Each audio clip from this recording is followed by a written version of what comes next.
உங்க பழைய நகைக்கு கிராமுக்கு 150 ரூபாய் கூடுதலா வாங்கி புது நகை எடுத்துக்கோங்க. அதே கம்மி சேதாரம் தான் உங்க லலிதால மட்டும்தான்.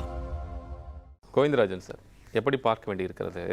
என்ன திட்டம் இருக்கு? ராஜேந்திர பாலாஜி அவர்கள் சொல்கிறார், ஸ்டாலின் அவர்களுக்கு கோபம் வந்தா ஆட்சி மாற்றம் உடனடியாக நடக்கும் அப்படின்னு சொல்றாரு. என்ன புரிஞ்சுக்கிறது? அதாவது அதுக்கெல்லாம் சொல்றதுக்கு முன்னாடி அண்ணன் நாஞ்சில் கோலப்ப அண்ணன் நாங்கள் எல்லாம் இவரை பாராட்டோன்னு அவரு அப்படி சொல்லியிருக்க. நாங்கள்லாம் யாரு? அவர் தனிப்பட்ட முறை அவர் வேணா தாவேக்காக முட்டு கொடுக்கட்டும், நாங்கள்னு கூட சேர்த்துக்கிறாரு. பாத்தீங்களா, இது வந்து யாரை குறிப்பிடுறாரு? அபிமானிகள் சொல்றாரு. எங்களை போல கட்சியை விட்டு தூக்கி வெளியில போட்டு பாலாடைய வச்சிருக்காருல்ல, நீங்க கேட்டதுக்கு பதில் சொல்றேன். அது அவங்க சொல்லட்டும். நீங்க மத்தவங்க தொண்டர்ல லட்சக்கணக்கான தொண்டர்கள் முட்டு கொடுக்காதீங்க. நீங்க உங்களுடைய எதுன்னு சொல்லுங்க. கட்சி அதிமுக கட்சி நீங்க கிடையாது, கட்சியில இருந்து விலகி போயிட்டீங்க. கிடையாது, அது எடப்பாடி கையில இருக்குது. அண்ணா திமுக மக்கள் முடிவு பண்ணுவாங்க. எம்ஜிஆர் வகுத்த விதி என்னைக்கு மாத்துறாங்க? அண்ணா திமுக கிடையாது. இல்ல நம்ம சப்ஜெக்ட் அதுதான் சொல்றேன். அண்ணா திமுகவே கிடையாது. அது ஓகே. இல்ல கோவிந்தராஜன் சார், இப்ப என்னன்னா, என்னை போன்று இருக்கக்கூடியவர்கள்னா என்னை மாதிரி அபிமானிகள் 1,68,00,000 பேர். நாங்கள்னு சொன்னார். என்னை போல் நான் கேள்வி கேட்டதுக்கு அப்புறம் நான் சொன்னேன். நாங்கள் தலைவரின் ரத்தங்கள். நான் என்ன கேக்குறேன், அது வந்து தலைவரின் ரத்தத்தின் ரத்தங்கள், நானும் ஒரிஜினல் ரத்தத்தின் ரத்தங்கள். நானும் தான் ஒரிஜினல் ரத்தத்தின். அப்படி நம்ம சொல்ல முடியாது. நீங்க சொல்லாதீங்க. அது வந்து அது நாங்க தான் சொல்ல முடியும். தொண்டர்கள் எல்லாம் இங்க தான் இருக்காங்க. நாங்கள்ன்றது தொண்டர்கள் எங்க இருக்காங்க? தொண்டர்கள் எல்லாரும் இல்ல சார். அது நாஞ்சில் கோலப்பனுடைய விருப்பம்னு சொல்லுங்க. அவ்வளவுதான். அதெல்லாம் நான் என்ன கேக்குறேன், ஒரு கேள்வி கோவிந்தராஜன், ஒரு கேள்வி. 1 கோடி சகோதரனோட ஆட்சி நடக்கட்டும். உங்க விருப்பம் விருப்பம் கிடையாது. தொண்டர்கள் விருப்பம் கிடையாது. அது கிடையாது. உங்களுடைய விருப்பம் சொல்லுங்க. அதோட முடிச்சிருங்க. சப்ஜெக்ட் வரும். அதோட அவங்களுடைய விருப்பம் முடிச்சுங்க.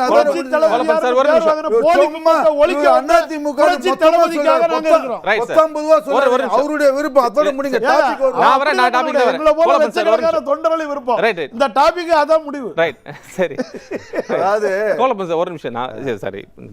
ஒரு கேள்வி என்னன்னா, 1,68,00,000 பேர் வாக்கு செலுத்தி இருக்கிறார்கள் திரு விஜய்.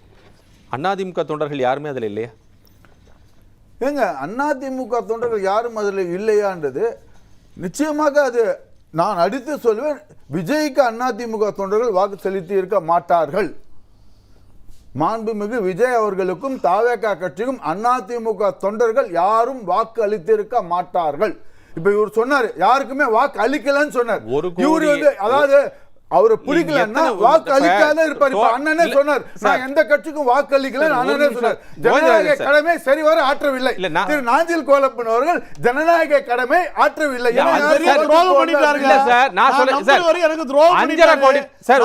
பத்தாண்டு காலம் போன அண்ணன் ஓபிஎஸ் 5.5 கோடி பேர் சார், 5.25 கோடி பேர். இதுல கிட்டத்தட்ட 2 கோடி பேர் வந்து திரு விஜய்க்கு வாக்கு செலுத்தியிருக்கிறார்கள். அதிமுகவுக்கு 1,20,00,000 பேர் வாக்கு செலுத்தியிருக்கிறார்கள். அதே போல கிட்டத்தட்ட 1.5 கோடி பேர் வந்து திமுகவுக்கு வாக்கு செலுத்தி. அப்படின்னா இதுல இருக்கக்கூடியவர்கள் வந்து தாவேகாவுக்கு வாக்கே செலுத்தலங்கிற முடிவுக்கு நீங்க எப்படி வர்றீங்கன்னா கேட்க. அதிமுக கட்சியை சார்ந்தவர்கள் தாவேகாவுக்கு வாக்கு செலுத்தி எப்படி முடிவு பெறீங்க சார்? எல்லாம் ஒரு நம்பிக்கையின் காரணத்தை. நம்பிக்கை அவங்களுக்கு இருக்காதா? அந்த நம்பிக்கை அவங்களுக்கு இருக்காதா?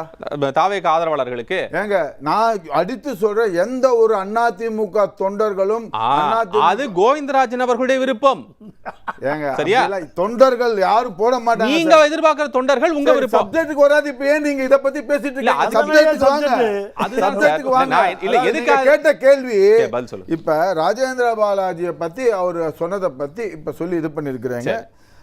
அதாவது அவர் ஸ்டாலினை வந்து அவர் கோபம் வந்தா இதாகாதுன்னு சொல்லி முதல்ல நீங்க கெச்சிருக்கிற தலைப்பு 6 மாதத்திலே இது ஆட்சி மாற்றம் ஏற்படும், அதிமுக திமுக நிலை என்ன அப்படின்னு கேட்டேங்க. திட்டம் என்ன? ரைட், அதுதான் நீங்க தலைப்பு வச்சிருக்கிறீங்க. அக்டோபர்ல குரு பயிற்சி வருது, நவம்பர்ல ராகு கேத்து பயிற்சி வருது. இந்த அக்டோபர் குரு பயிற்சி வரப்ப குரூப்பா பயிற்சி ஆவாங்க. எங்க இருந்து எங்க குரூப்பா பயிற்சி ஆகுது? எங்க இருந்து? அதிமுக தாவேகா மொத்தமா போயிருவாங்களா? நான் அப்ப பாருங்க, நடக்கக்கூடிய அக்டோபர்ல சில நிகழ்வுகள் நடக்கும். அப்ப பாருங்க, இது கண்டிப்பாக நடக்கும். ஆட்சி மாற்றம் கண்டிப்பாக நடக்கும். எங்க இருந்து எங்க யாருக்கு யார் அது சொல்ல வரேன். அதுக்கு ஒரு குட்டி கதை சொல்றேங்க. அதுக்கு ஒரு குட்டி கதையை சொல்ல வரேன். கதை சொன்னாதான் இப்ப இருக்கக்கூடிய இவர்களுக்கு கதைக்கு முன்னாடி இந்த கேள்விக்கு மட்டும் பதில் சொல்லுங்க.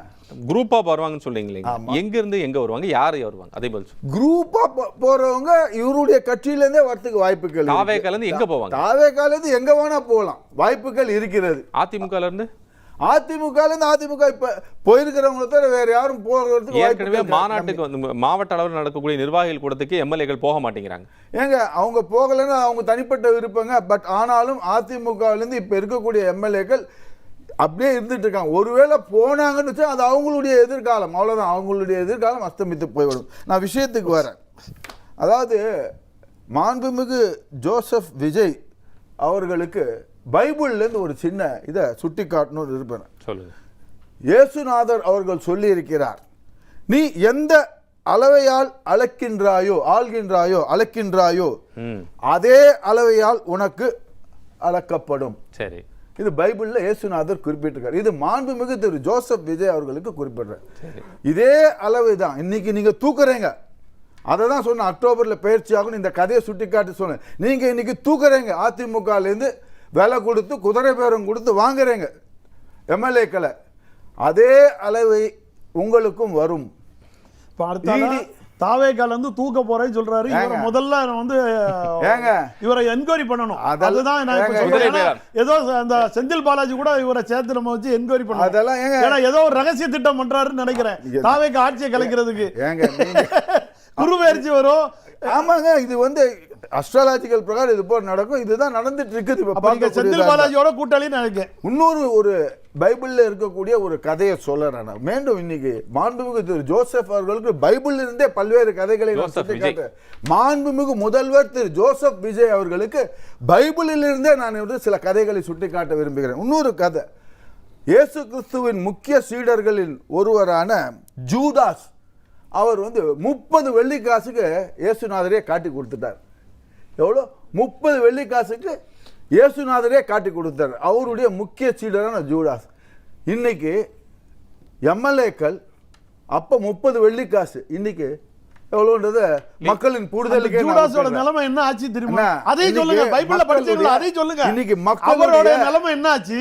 இயேசு கிறிஸ்துவோட நிலைமை என்னாச்சு? மீண்டும் உயிரெழுத்து வந்தவர் அவரு. இன்னைக்கு ஆனாலும் கேளுங்க, நீங்க சொன்ன பைபிள்ல உள்ள கதை தான் சொல்றேன். நீங்களே பைபிளை படிக்கிறீங்க. சின்ன பிள்ளையில இதெல்லாம் நிறைய படிச்சிட்டு வந்துட்டோம் சார்.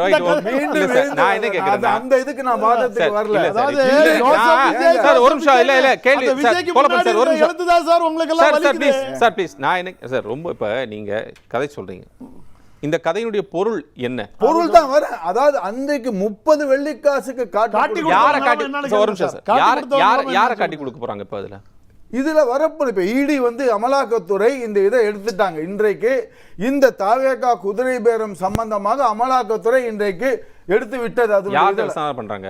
யாரிடம் விசாரணை துவங்கி இருக்கிறார்கள்?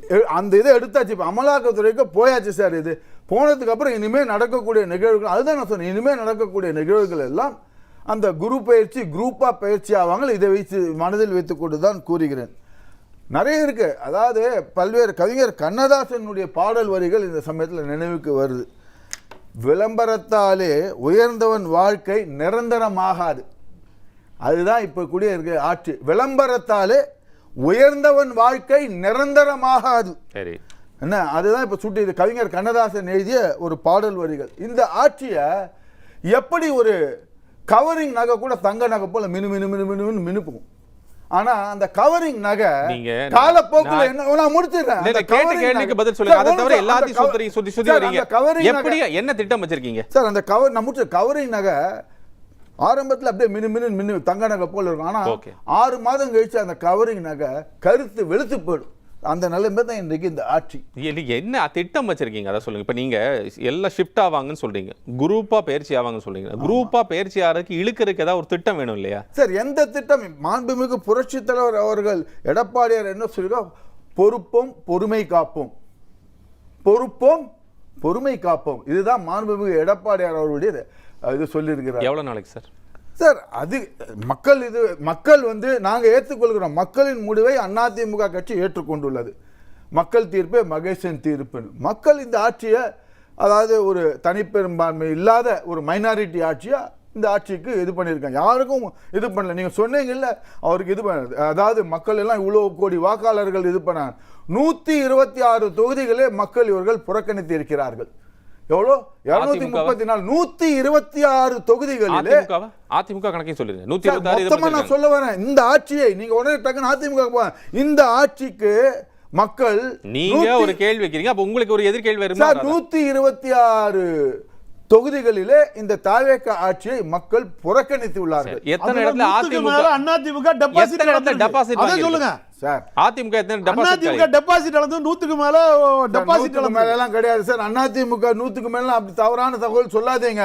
உங்களுக்கு தனிப்பட்ட காழ்ப்புணர்ச்சி இருந்தா அதை உங்களோட வச்சுக்கோங்க. தயவு செய்து தவறான இதெல்லாம் சொல்லாதீங்க, நீங்க பதிவு பண்ணாதீங்க. நீங்க சார் அப்ப எங்க ஏதோ ஒரு மாவட்டத்துல சென்னையில இருக்கா, திருச்சியில இருக்கா, மதுரையில இருக்கா, மீண்டும் சொல்ல வரேன் சார். ஏட்டு கணக்க மாத்தி எழுதி வச்சுக்கிட்டு ஏட்டு கணக்க மாத்தி எழுதி வச்சாது. ஆனா ஈசன் போட்ட கணக்குன்னு ஒண்ணு இருக்குது. அது கண்டிப்பாக இந்த 6 மாதங்கள்ல குரு பயிற்சி வந்த உடனே மாற்றம் என்பது நடக்கும். இன்றைக்கு சற்று முன்னர் திரு எடப்பாடி பழனிசாமி அவர்கள் பத்திரிகையாளர் சந்திப்பில் தெளிவாக கூறியிருக்கிறார். திமுகவின் எதிர்ப்பு நிலைப்பாடு அதிமுக இன்று வரை தொடர்கிறது.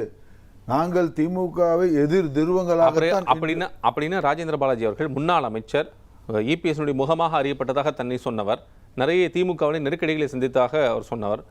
திரு தேவாஸ் குறிப்பிட்டது போல பல இடங்கள்ல அவர் வெளியவே வர முடியாத ஒரு சூழல் இருந்ததாக பார்க்க முடிஞ்சது. அப்படின்னா அவர் எதுக்கு இந்த விஷயத்தை சொல்றாரு?